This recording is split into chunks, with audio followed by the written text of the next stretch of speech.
Praise the Lord. கர்த்தருடைய பரிசுத்த நாமத்துக்கு மகிமை உண்டாவதாக. இந்த நாளிலே கர்த்தருடைய வார்த்தை எபேசியருக்கு எழுதின நிருபம் 6ஆம் அதிகாரம் 3வது வசனத்தை நான் வாசிக்கிறேன். உன் தகப்பனையும் உன் தாயையும் கனம் பண்ணுவாயாக. கர்த்தருடைய பிள்ளையை, நம்மளுடைய தகப்பனையும் நம்மளுடைய தாயும் முதலாவது நம்ம கனம் பண்ணுகிற பிள்ளைகளாக நம்ம இருக்க வேண்டும். இன்னைக்கு நம்ம உண்மையாகவே நம்மளுடைய அப்பாவுக்கும் அம்மாவுக்கும் கீழ்ப்படுகிறோமா? அவங்களுடைய வார்த்தைக்கு உண்மையாகவே செவி கொடுக்கிறோமா என்று நம்ம இந்த நாளிலே கர்த்தர் நம்மளோடு கூட பேசிக்கொண்டிருக்கிறார். இந்த நாட்களிலே பசங்க பார்க்கும்போது எப்படி இருக்கிறாங்கன்னாக்கா, பெற்றவங்களுக்கு கீழ்ப்படுகிறதில்லை, பெற்றவங்களுக்கு கனம் பண்ணுவதில்லை, அவங்களை எதிர்த்து பேசுவது, அவங்களை கேவலமா பேசுவது, அவங்களுக்கு மரியாதை இல்லாத பேசுவது, அப்படியெல்லாம் நம்ம பண்ணால் நம்மளுடைய வாழ்க்கையில எந்த ஆசீர்வாதத்தை நம்ம பார்க்க முடியாது.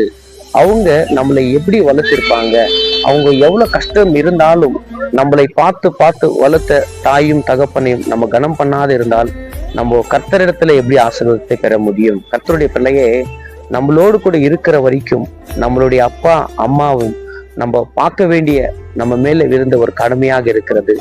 நம்ம கிட்ட என்ன ஆசைப்படுவாங்க? சொத்து ஆசைப்படுவாங்களா? பணத்தை ஆசைப்படுவாங்களா? இல்லைங்க. நம்ம கிட்ட ஆசைப்படுற ஒரே ஒரு காரியம் ஒண்ணுனாக்கா, நம்மளுடைய அன்பு தான் அவங்க எதிர்பார்த்து கொண்டு இருக்கிறாங்க. 4 வார்த்தை, அம்மா சாப்பிட்டீங்களா, அப்பா சாப்பிட்டீங்களா, உங்களுடைய ஹெல்த் எப்படி இருக்கு, உங்க ஹெல்த்துக்கு மெடிசன் எதனா நாங்க வாங்கி கொடுக்கணுமா என்று நம்ம எப்பன்னா நம்மளுடைய அப்பா அம்மாவை பார்த்து நம்ம கேட்டு இருக்கிறோமா? இன்னைக்கு கர்த்தர் நம்மளோடு கூட பேசி கொண்டிருக்கிறார்.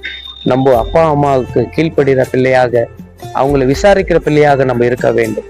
அப்படியேப்பட்டவங்க தான் கர்த்தர் நிச்சயமாகவே நம்ம வாழ்க்கையில பெரிய ஆசீர்வாதத்தை நம்ம பார்க்க முடியும். ஆண்டவராகிய இயேசு கிறிஸ்து உலகத்துல நாட்களிலே வாழ்ந்த நாட்களிலே யோசேப்புக்கும் மரியாளுக்கும் அவர் கீழ்ப்படினார் என்று வேதம் சொல்லிக் கொண்டிருக்கிறது. இன்னைக்கு நம்மளுடைய பெற்றவங்களுக்கு நம்ம கீழ்ப்படி பிள்ளைகளாக நம்ம மாறலாம். கர்த்தர் தாமே இந்த வார்த்தை மூலமா உங்களுடைய ஆசீர்வதிப்பார் என்று நான் விசுவாசிக்கிறேன். ஆமேன், ஆமேன், ஆமேன்.